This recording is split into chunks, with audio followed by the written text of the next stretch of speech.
Voy a empezar leyéndoles un manuscrito, ¿vale? Unas textualmente. El manuscrito comienza así. Bueno, son partes, nada más. La sociedad le proporciona al hombre consuelo en sus dolores, socorro en la vejez, remedio en las enfermedades, siendo la más pura satisfacción para corazones generosos el poder hacer bien a los demás. Los derechos santos de la religión, los deberes de la sociedad, las costumbres de las naciones más cultas y la voz, en fin, de la misma naturaleza, inspiran al hombre una obligación precisa de caridad universal para derramar en el seno del necesitado la beneficencia y el socorro. Emplearos con particular esmero en la asistencia y alivio de nuestros pobres enfermos. Sed solícitos en la aplicación de sus remedios. Tened fijos los ojos en el rostro de los profesores y atentos los oídos a sus palabras para observar y retener cuidadosamente sus preceptos. Fertilizar vuestro entendimiento con sus doctrinas y recoged con abundancia las observaciones de vuestra práctica y las noticias de selectos autores para que así instruidos debidamente en la importante ciencia a que os destináis, podáis satisfacer los altos designios de la providencia en el cumplimiento de vuestros deberes, ser útil a la religión en el bien común de nuestros pobres enfermos, ser perfectos reverendos y verdaderos cirujanos. Estas palabras, que están escritas en un lenguaje de época, fueron escritas, son parte del preámbulo y del final, del discurso inaugural de un curso de cirugía que se impartía en el Hospital General de Madrid. Hospital General de Madrid que junto con el llamado de Antón Martín, el amor de Dios, ayer en lo que estuvimos en la obra de teatro pudimos recordarlo, pues era uno de los que, pues eran los que priorizaban y eran los más prestigiosos en el ámbito sanitario en aquellos tiempos, ¿vale? Y estas palabras están escritas por Fray Juan Manuel de Acosta, era un hermano de San Juan de Dios. Es un manuscrito que está en el archivo Museo de la Casa de los Pisa y yo lo recogí de allí. Es un ejemplo evidente de cómo esta institución desde siempre se ha ocupado de la formación, además del quehacer sanitario. Es decir, el que perduremos hasta ahora, como les decía al principio, el que hoy estemos hablando en este coloquio de Juan de Dios, tiene que ver porque se ha ido transmitiendo durante todo este tiempo un modelo educativo que integraba ciencia y técnica con humanización y hospitalidad. Desde sus inicios, siempre, ya digo, los hermanos se han ocupado de atender al necesitado, lo hemos oído aquí durante todos estos días, pero también se ocupaban de formar.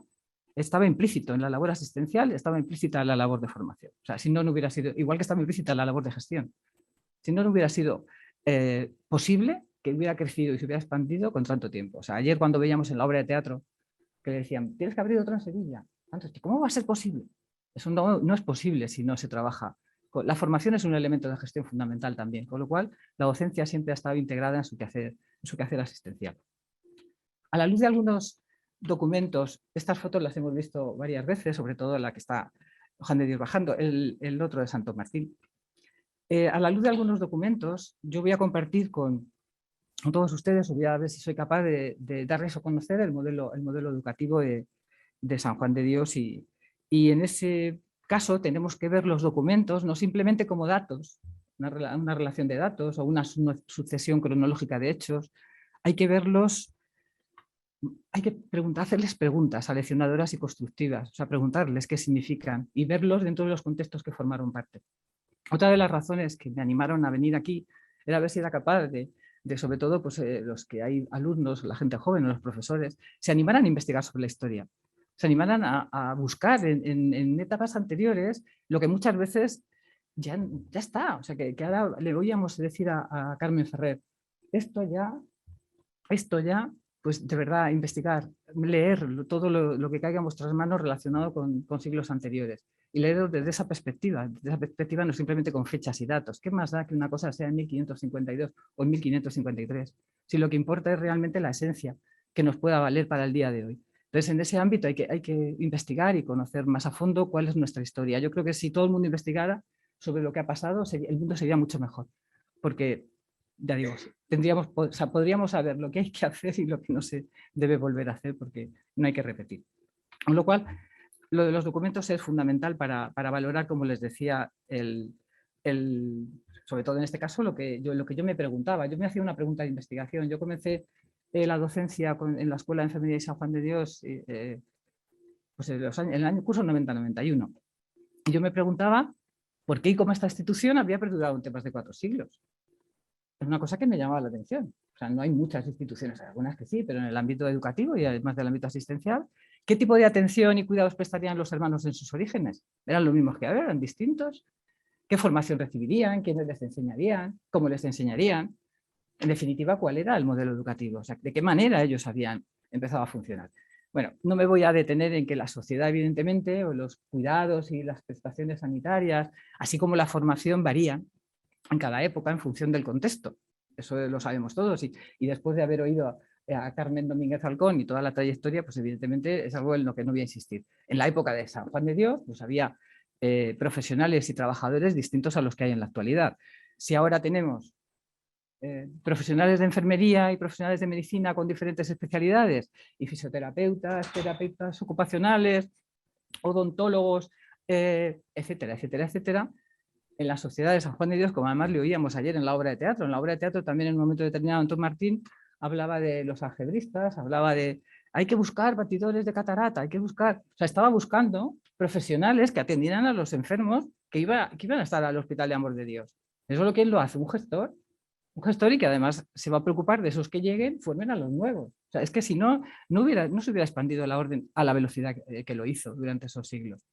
E insisto, no estaríamos hoy todavía aquí hablando de Juan de Dios. Tiene que haber algo que se ha transmitido. ¿De acuerdo? Una serie de valores, una serie no solamente de valores, actitudes, sino también de conocimientos científicos y técnicos, como voy a ver si soy capaz de hacerles llegar a eso. Este tipo de profesionales que había en esa época, evidentemente, se habían formado de una manera. Se formaban. ¿Y cómo se formaban los profesionales en aquel momento?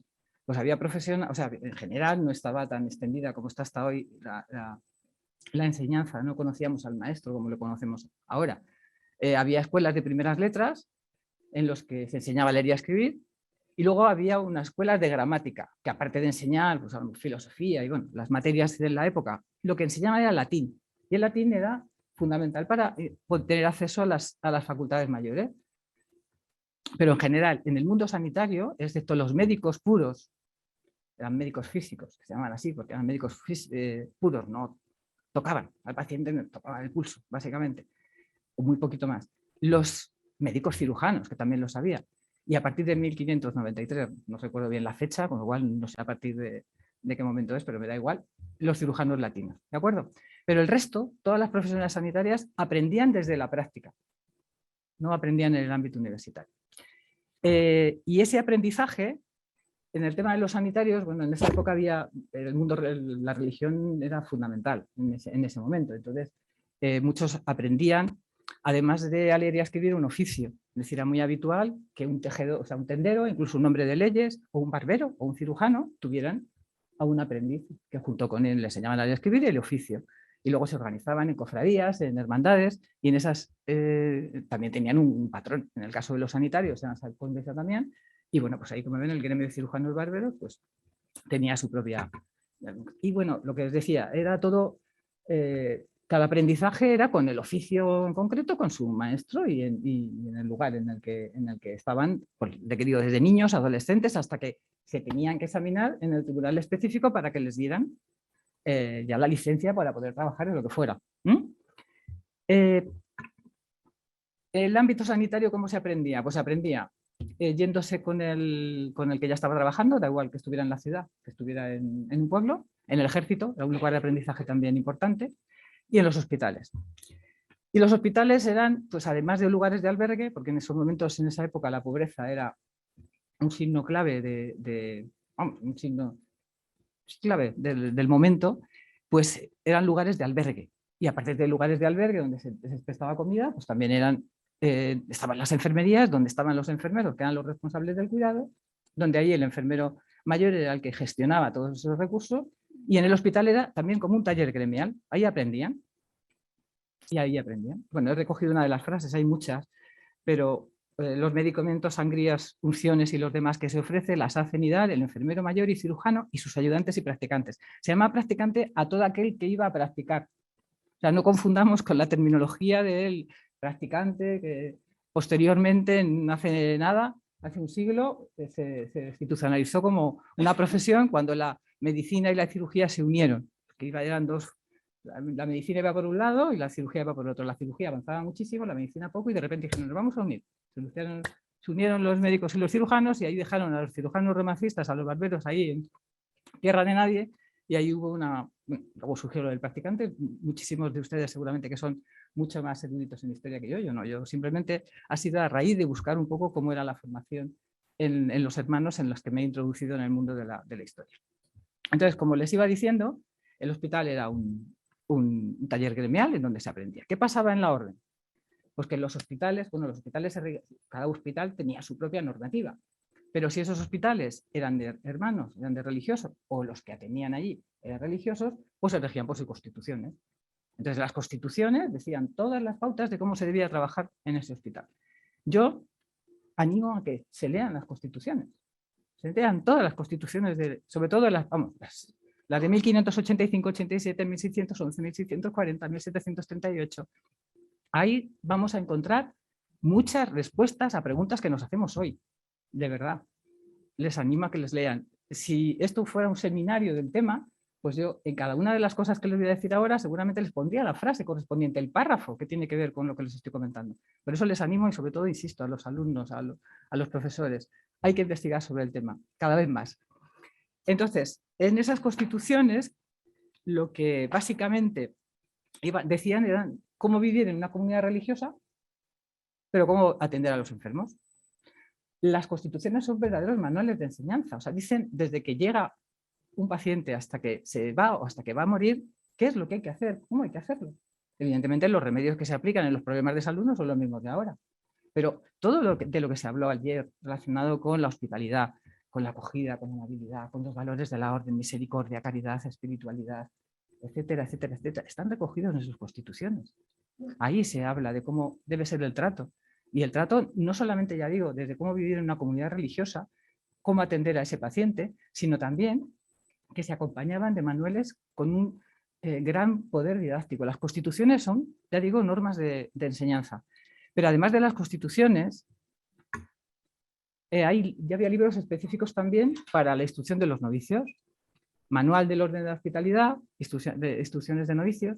Entonces ahí ya más concretamente se habla de las características que tiene que reunir el alumno que llega, el novicio practicante, de cómo tiene que hacer el maestro de novicios para que la enseñanza esa sea eficaz. Se habla del ejemplo, pero del ejemplo que lo tiene que tener muy claro el que se integra en la orden y lo tiene que tener muy claro el que va a formar a ese que se integra en la orden. Si yo cuando estaba dando clase, que no sé tanto, aunque hace un poquito, yo siempre les decía a los alumnos, queramos o no, somos ejemplo. Es que yo no es que queramos o no. O sea, tú vas a salir con un uniforme a la puerta del hospital a fumar tu cigarro o a hacer una... ¿Y quieras o no? Es que yo no tengo por qué... No. Eso es así. Tú eres un ejemplo. Y el ejemplo tienes que tener claro. Y no solamente el alumno, sino el profesor. O sea, por mucho que tengamos clases de sensibilidad o clases de humanización, si luego quien está dando la clase de sensibilidad o humanización no tiene un trato adecuado al respecto, nos va a dar igual. Es decir, el tema está clarísimo y eso lo explica fenomenal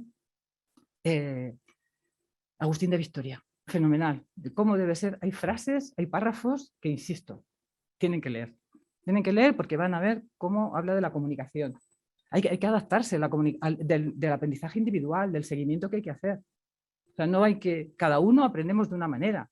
Entonces, para que el novicio aprenda todo lo que tiene que saber para atender de una manera pues con humanización y con hospitalidad, tiene que tener unas características y esas características las tiene que conocer el maestro para enseñarle a su nivel, ¿sí? Del seguimiento individual. Evidentemente se aprendía a pie de cama, pero preguntando. Hay muchas frases que dicen, y si no lo supierais, preguntarlo.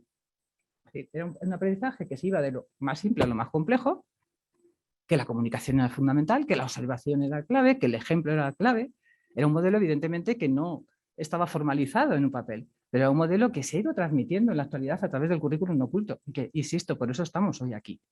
Entonces, en ese sentido, voy a repetir que hay que leer, y hay que leer tanto todos los manuales que encontréis de la orden, que tengan que ver con, o sea, que sean de esos siglos y que nos hablen de cómo ejercer la hospitalidad y cómo ejercer el cuidado y cómo trabajar en ese ámbito, porque toda la adquisición de conocimientos, de habilidades y de actitudes que se han ido transmitiendo a lo largo del tiempo están ahí.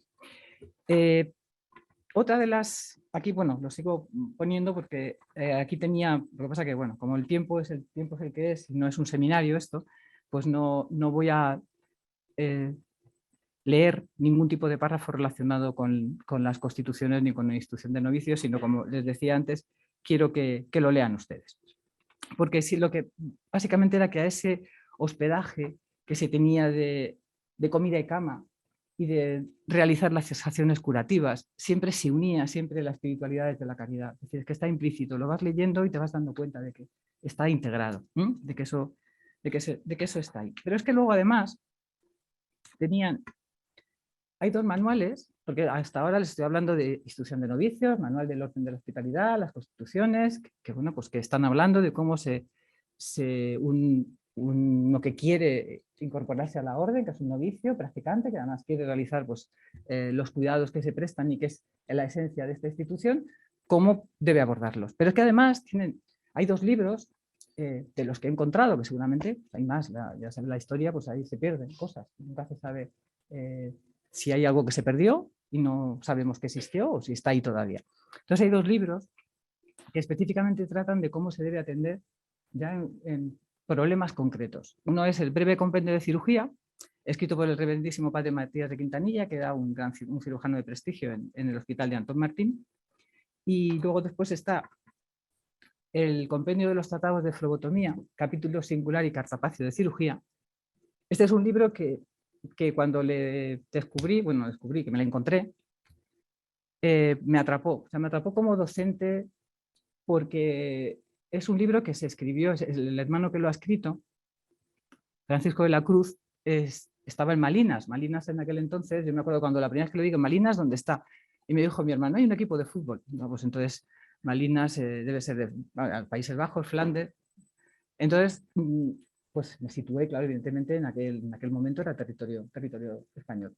Entonces, en ese libro, aparte de que incorpora dibujos, tiene un formato que es pues muy curioso. Eso sí que voy a poner algunas cositas porque me parece interesante que lo veamos. ¿De tiempo voy bien? Perfecto, perfecto. Entonces, es simplemente para que veáis alguna cosa. ¿Qué es flebotomía? Hoy emplea pregunta-respuesta. ¿Qué es flebotomía? Es palabra griega, ¿qué tal? ¿Cuántos dientes? Repartirlos. Ahí vamos de memoria. ¿Qué es tal cosa? Pero luego tiene preguntas. ¿Cuántas diferencias hay en estas puntas de lanceta? Y coloca el ejemplo. ¿Vale? O sea, que está intercalando la teoría con el dibujito para que se quede más claro. ¿Cómo se sangra la occipital? Esto es un protocolo. Lo único que voy a leer textualmente, porque me parece interesante. Echaré al enfermo boca abajo y le pondré una almohada a los pechos y le bañaré la parte. Y se la raparé y enjugaré con un paño. Y le echaré una ventosa que no esté puesta más de un credo o 2 Ave Marías, porque no se cuaje la sangre. Y la sajaré en 3 ternas de esta con un sajador. Pone la figura del sajador. Lanceta bien cortante y salida de la sangre necesaria. La quitaré y limpiaré las sajas. Y la untaré con una vela de sebo o vino y aceite batido y así la sangraré de esta manera la ungida. Es un protocolo. Evidentemente, el tiempo lo está midiendo en credos y Ave María. Pero nos está diciendo cómo actuar. Es decir, que, y como este ejemplo, muchos. Y luego preguntas. ¿Y si por no poder más o por ignorancia, qué hacéis? ¿Y cómo conoceréis que es continuo? Y si hay sangre, esto no solamente ayuda a memorizar, está ayudando a reflexionar, está ayudando a valorar. Bueno, los libros, insisto, si de esta exposición alguien sale de aquí con interés y buscar uno de estos manuales y le echa un vistazo, me daré por contenta. Otra de las cosas que voy a remarcar en estos minutos que me quedan es que los hermanos eran también gestores. Yo, la verdad es que empecé mi investigación y la tesis, como ha comentado Carmen, sobre la formación enfermera en los siglos XVI y XVII, pero primera intención era hacerla sobre la gestión. Y cuando he oído hablar a Carmen, he dicho, es que seguir investigando sobre ese tema. Tiene que haber alguien que empiece a ver cómo era la gestión de los hermanos de San Juan de Dios en los siglos XVI y XVII. Yo me quedé con ganas de hacerlo, luego me puse a hacer lo de la formación, pero estoy convencida que es un trabajo de investigación igual de interesante que van a ser, que los, ¿cómo se llamaba? El FQ, ¿cómo es ahora? ¿El FQM? No. El modelo de calidad. El FQM estaba ya seguro. Entonces, esto eran licencias que también están en el archivo Museo de Casa de los Pisa, para que les exigían, para presentarse al protomedicato, pues pedían una solicitud de que les dejaran. Entonces ahí se ve claramente que estudiaban o sea, que estudiaban y aprendían en los conventos hospitales de la orden, ¿vale? Bueno, este es uno de los últimos, de 1833. Y bueno, como ya me queda poquito, simplemente la orden luego después estuvo una temporada, como todos ustedes saben, que no... La exclaustración es el término adecuado, que nunca sé decirlo bien, supongo que sí, ¿no? Exclaustración. Bueno, da igual. Hubo un tiempo en el que la orden no estuvo, y luego surgió con Benito Mení y empezó desde Cienpozuelos y desde Barcelona otra vez a funcionar. Entonces, en el siglo XX, evidentemente, se han incorporado la gestión de las escuelas en la actualidad, los hermanos han abierto a laicos y todo va funcionando. Y ahora estamos en un momento en el que pues, la orden tiene que adaptarse a estar en unas terminologías distintas a las que estaban en el siglo XVI. Pero hay que seguir avanzando y la esencia hay que mantenerla. Esa unión de ciencia y técnica con humanización y hospitalidad, es decir, todo lo que señalan las constituciones, todo lo que señalan los manuales de la orden, más los libros que hemos visto que tienen una carga que adaptada al momento científico del momento y a los problemas que había, pues son fundamentales. Y empezaba con una frase, con una parte del preámbulo y del final del discurso de apertura de curso de cirugía de 1750. Y ahora voy a terminar con una, no sé, es que me gustaría leerla entera, pero eso evidentemente es imposible. Pero esto es la lección inaugural del curso 22-23, 2022-23. No estoy en 1750, ¿vale? 2022-23. De la Universidad Pontificia Comillas de Madrid, en la que ha habido una lección impartida por un enfermero, el doctor Julio César de la Torre Montero. En la actualidad es el jefe de estudios ahora se llama Campus de las Ciencias de la Salud, me parece. Pero bueno, está ubicado en Cienpozuelos, en la escuela donde yo he estado trabajando durante muchos años. Y en esta charla se puede tener acceso a ella. Pueden estar en el repositorio de la universidad, con lo cual pueden entrar y leerla. Es un ejemplo de que hoy sigue vivo ese modelo educativo de Juan de Dios que integra ciencia y técnica con humanización y hospitalidad. De verdad, igual que animo a leer los manuales del siglo XVI, XVII, XVIII, animo a leer detenidamente esta lección inaugural. Yo simplemente he cogido, había muchas cosas por coger. Quiero tener aquí que tengan presente el índice, porque claro, yo no me voy a poner a hablar de ensayos clínicos, quimioterapia en combinación, radioterapia presente y sobre todo futuro, y terapia dirigida. De eso no me voy a poner, no he cogido ningún párrafo relacionado con eso, pero está ahí. Pero he cogido 2 párrafos que con esto termino. El miedo, la desazón o el temor al futuro son componentes que están presentes en la enfermedad. Cuando le damos la vuelta a esas emociones y miramos con esperanza a todos aquellos conocimientos y herramientas de las que disponemos para que los cambios se produzcan, se ponen en marcha una serie de mecanismos que no solamente actúan a nivel metabólico o desde el punto de vista de la fisiología y la farmacología. Hay factores que trascienden mucho más de lo puramente biológico, de los elementos materiales de los tratamientos. La necesaria calidad de la investigación y la práctica clínica, como he tratado de demostrar, yo no, el que está haciendo la lección, supongo que estará claro, se hermana esencialmente con la calidad del cuidado, porque la condición humana desborda en su experiencia profunda los dominios de conocimiento técnico e instrumental y muestra en su fragilidad el insondable misterio de lo humano. Las palabras finales de esta lección podrían mirar hacia la segunda parte, novedades en la terapéutica, avances en la investigación, la tecnificación de la cirugía o la radioterapia. Sin embargo, la mirada novedosa del cuidado y de la esperanza no está ahí, sino en nosotros mismos, en la capacidad que tenemos para contemplar al otro con amor, en sus múltiples significados y con diferentes profundidades. Ese otro es al que cuidamos, que enfermo o no, es persona y nos necesita. Muchas gracias.